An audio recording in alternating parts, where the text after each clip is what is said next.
Blue Angels, 1987.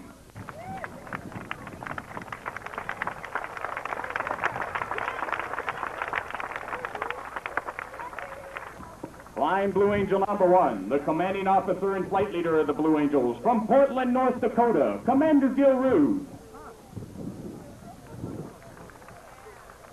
Flying Blue Angel number 2, the right wingman, or Marine Corps representative, from Severna Park, Maryland, Captain Mark Bircher. Left wingman, from Pelham, Georgia, Lieutenant Commander Donnie Cochran. The slot pilot, from Dallas, Texas, Lieutenant Commander Pat Ross. The lead solo, from Savannah, Georgia, Lieutenant Commander David Anderson. The opposing solo, from Mount Dora, Florida, Lieutenant Wayne Molnar. The pilots and crew chiefs will now start the General Electric engines to power these FA-18s. The noise level will soon become too high for you to hear a description of the check they will be performing. However, please observe that each aircraft is carefully inspected prior to this afternoon's aerial demonstration. The Blue Angels fly the McDonald Douglas F-18 Hornet, a single-seat strike fighter, versions of which have been operational throughout the fleet since 1983.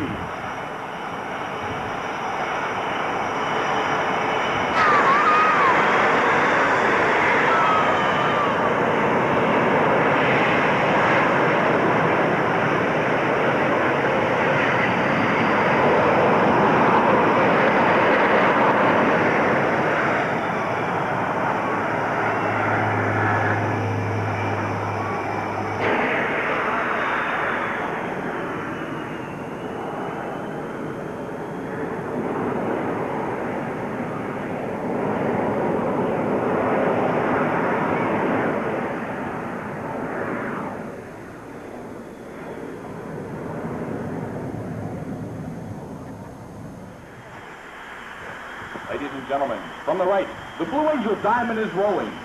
You'll notice as they pass before us, the smoke is not visible while the aircraft are in afterburner.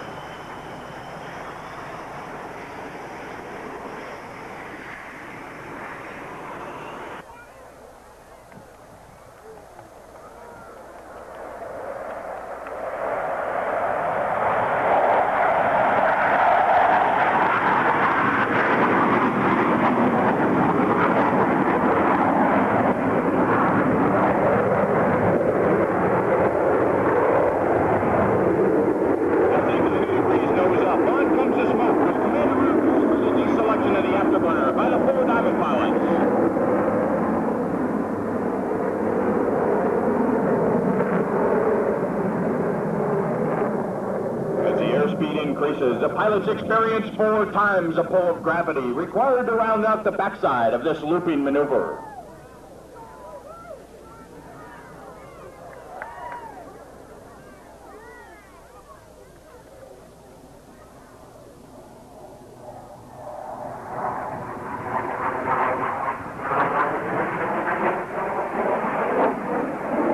Per hour and climb to an altitude of 50 feet. He will then roll his aircraft 360 degrees with the landing gear extended. The dirty roll on takeoff.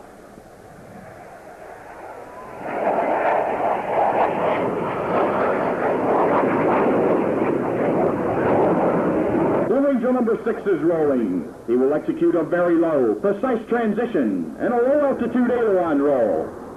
He rolls his aircraft 360 degrees and continues to accelerate to 300 miles per hour.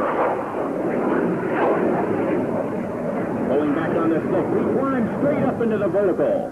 Let's watch as he goes over the top at an altitude of 3,000 feet and an airspeed of 150 miles per hour. On his back now, completing the 1/2 cubanate on takeoff, Lieutenant Molnar will pass before us and exit the flight line to the right. The Diamond will momentarily be making its approach to the flight line from the right. In relatively slow-speed flight, they will give you an opportunity to take a close look at that very minimum 36-inch wing-tip-to-canopy separation that exists between these 4 aircraft. From the right, the Blue Angel Diamond, 1987. Approaching center point, Lieutenant Commander Anderson and Lieutenant Molnar will roll their aircraft into a 90-degree angle of bank and push forward on the stick as they perform the opposing knife edge pass.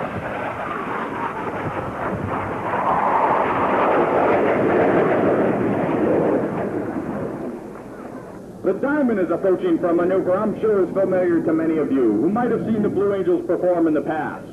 From the right, at 400 miles per hour, the diamond roll. All four aircraft rolling as one in this graceful 360-degree rolling maneuver.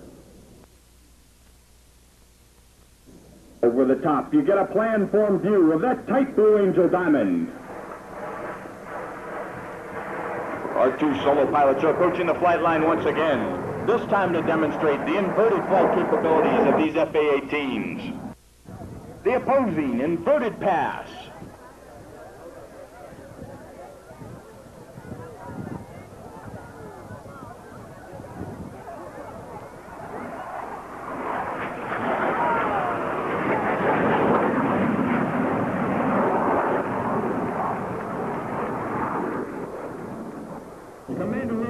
For the extension of the landing gear and the hooks as they perform a maneuver attempted by no other jet flight demonstration team in the world today.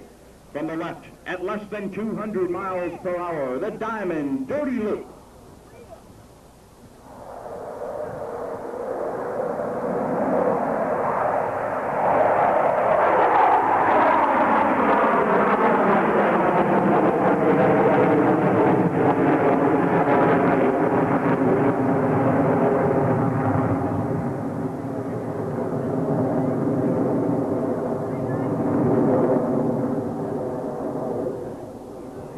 Our two solo pilots are approaching the flight line once again, this time Lieutenant Muller from the right and Lieutenant Commander Anderson from behind the spectator area. Let's watch as Lieutenant Muller performs a maximum performance, minimum radius afterburner turn, and Lieutenant Commander Anderson climbs straight up into the vertical to demonstrate the vertical climb and roll capabilities of these F-18s.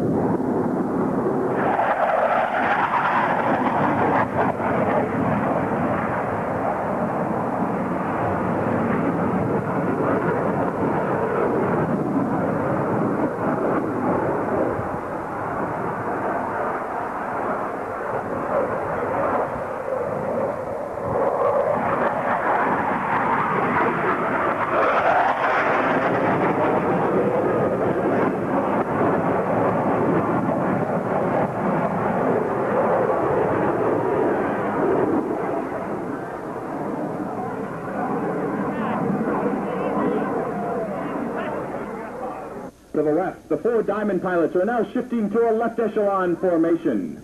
At 400 miles per hour, watch carefully as they perform the most difficult echelon rolling maneuver. Now, Commander Rude will commence a 360-degree roll into his three wingmen, demonstrating the left echelon roll. This is a particularly difficult maneuver, especially for Lieutenant Commander Pat Walsh in Blue Angel number 4.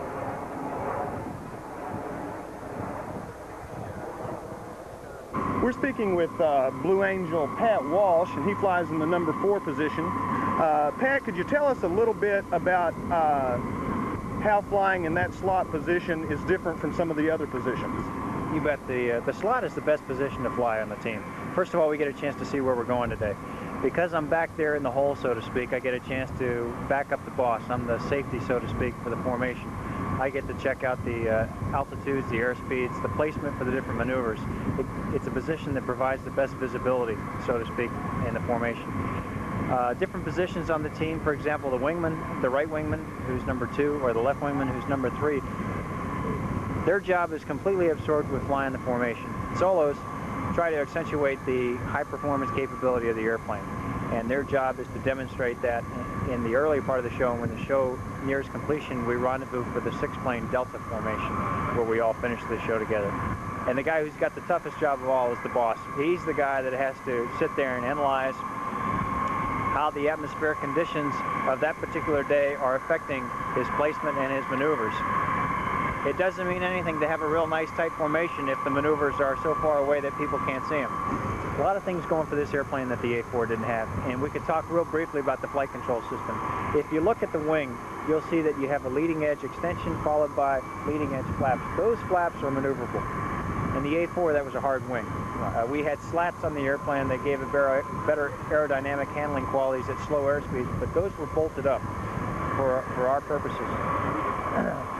What that allows you to do with the flaps that maneuver and the digital flight control system in general is that when a pilot makes an input, say he wants to make a left turn, Well, instead of just the aileron coming up on one side and the aileron going down on the other side in the A4 days, now the leading edge flaps, the trailing edge flaps, the stabilizers, as well as the ailerons, all work in harmony with each other to give the pilot the most efficient, best turn that he can make. What happens is the pilot makes an input to the stick, it gets analyzed by the flight control computers. The flight control computers then move the corresponding surfaces that need to be moved in order to give him this kind of efficient turn. What that means to you standing in the crowd is that now these airplanes that are traveling 400 knots over the ground now can maneuver much more quickly and in a tighter radius in order to come back in sooner. So instead of the show having a bunch of dead spots, you know, a minute gap here, a minute gap there, we're working about 20 to 30 seconds between maneuvers for the formation, which really says a lot because that means we go out, we get turned around, and we come back in again. And that keeps things on an upbeat. The 4 Diamond pilots are approaching the flight line once again from the right. This time, however, you should notice 2 significant modifications. While Blue Angels 2 and 3 still maintain that minimum wingtip to canopy separation, the flight leader and slot pilot are both upside down. The Blue Angels Double Farvel, 1987. Behind the spectator area, Blue Angels 5 and 6 are approaching the flight line in a line abreast formation to demonstrate the turn radius of these F-18s. Ladies and gentlemen, the opposing minimum radius turn.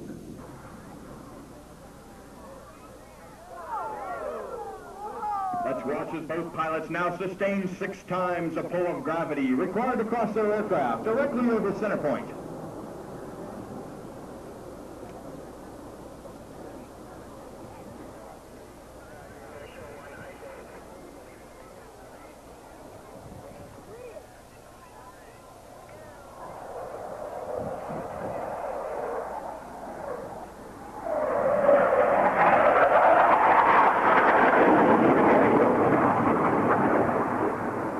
The 4 Diamond pilots are now stacked down and aft on a 45-degree bearing line, establishing a right echelon formation. From the right, at 350 miles per hour, the Blue Angel Echelon Parade.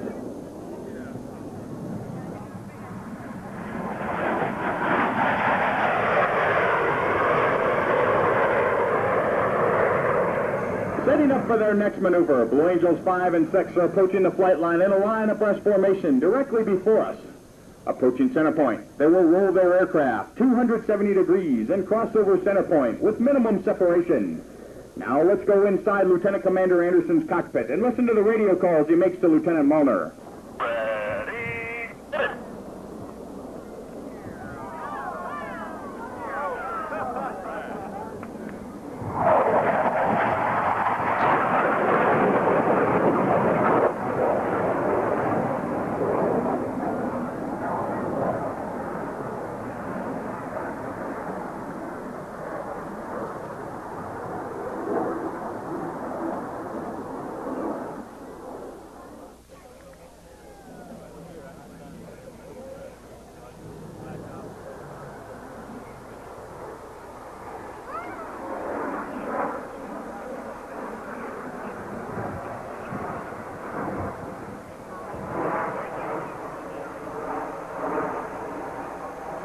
Changeover air complete to the right. Let's watch as they climb into the vertical. The setup maneuver.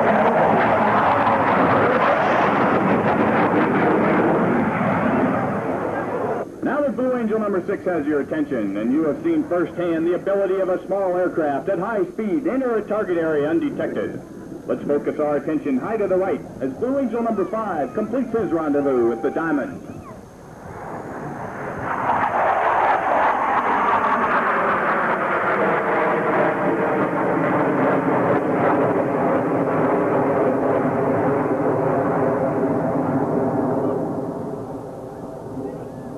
Top at 7,000 feet. The power is eased as the aircraft round out the backside of this biplane line abreast loop.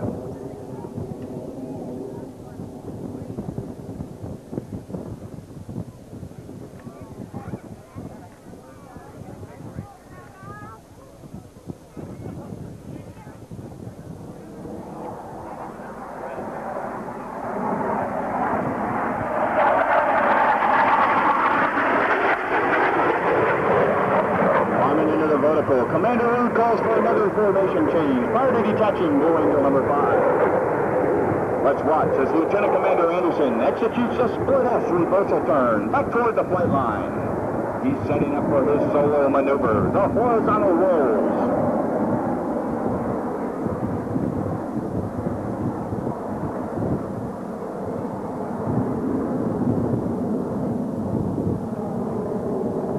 In order to demonstrate the tactical roll rate of these McDonald Douglas F-18 Hornets. Approaching center point, Lieutenant Commander Anderson will perform a series of maximum stick deflection, horizontal rolls.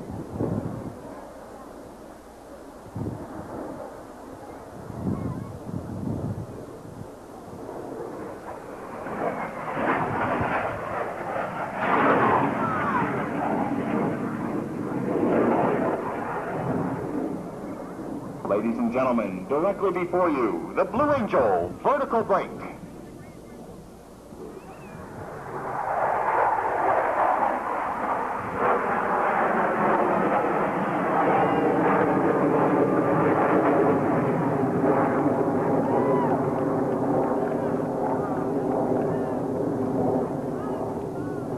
From the left and right, the opposing 4-point hesitation roll.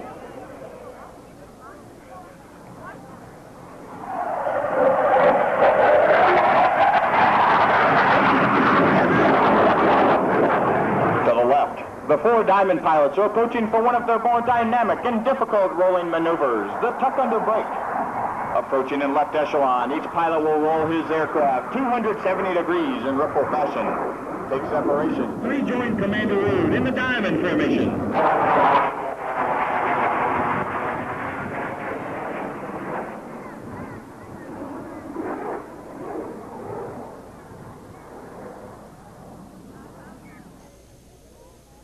Our 2 solo pilots are approaching the flight line once again from the right. They will roll their aircraft 270 degrees in section. Ladies and gentlemen, from the right, the double tuck-over roll.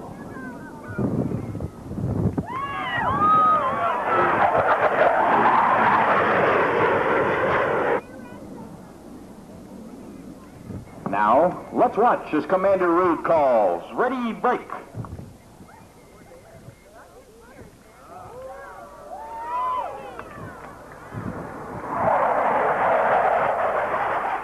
You should be able to follow the individual smoke trails as the 4 pilots converge with maximum speed and minimum separation.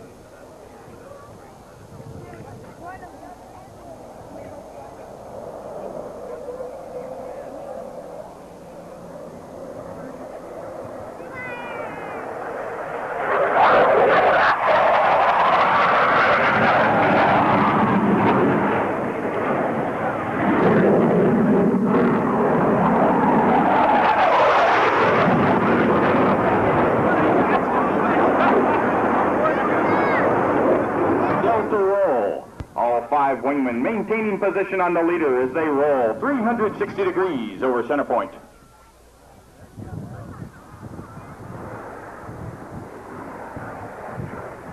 Over the top, you get a plan-form view of the Blue Angel Delta formation.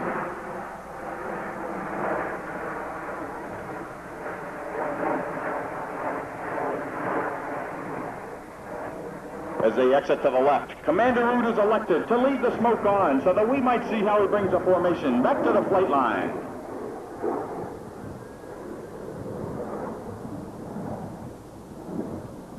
As they commence the reversal turn, let's watch as our 2 solo pilots change the formation and now maintain position on the wings of Lieutenant Commander Walsh in the slot. This shift produces a formation we call the double V. Very shortly, all 6 aircraft will be approaching for the Blue Angel fleur-de-lis. All 6 aircraft will separate, perform individual 360-degree rolls, and the 4 Diamond pilots will rendezvous through a vertical looping maneuver.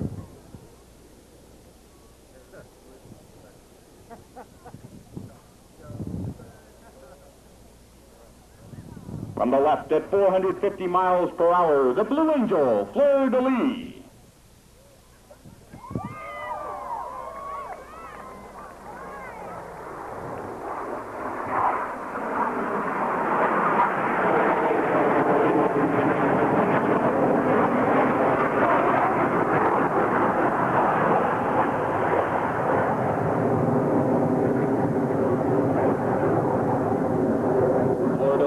rendezvous complete. The Diamond will pass before us and exit the flight line to the right.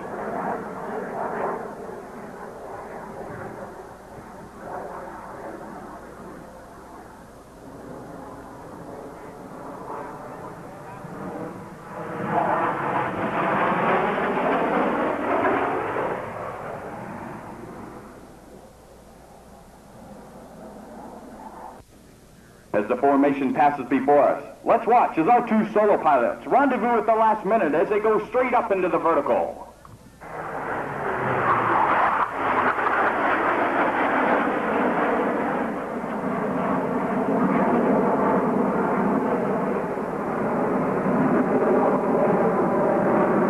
Passing 90 degrees nose up, Commander Rue tilts his head back, picking up the flight line here at Carswell. He's floating the formation to put them directly over center point. Now watch closely as Commander Rude calls. Smoke on, ready, break.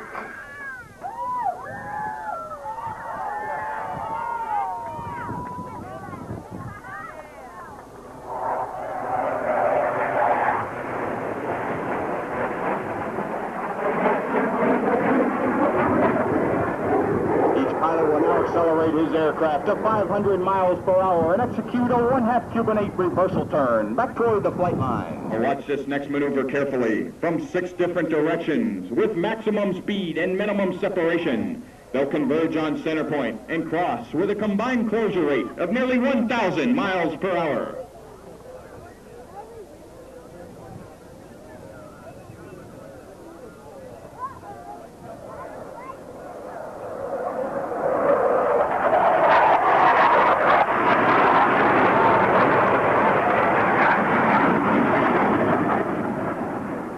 The 1987 team takes a great deal of pride in saluting Navy and Marine pilots, maintenance crews, and support personnel everywhere.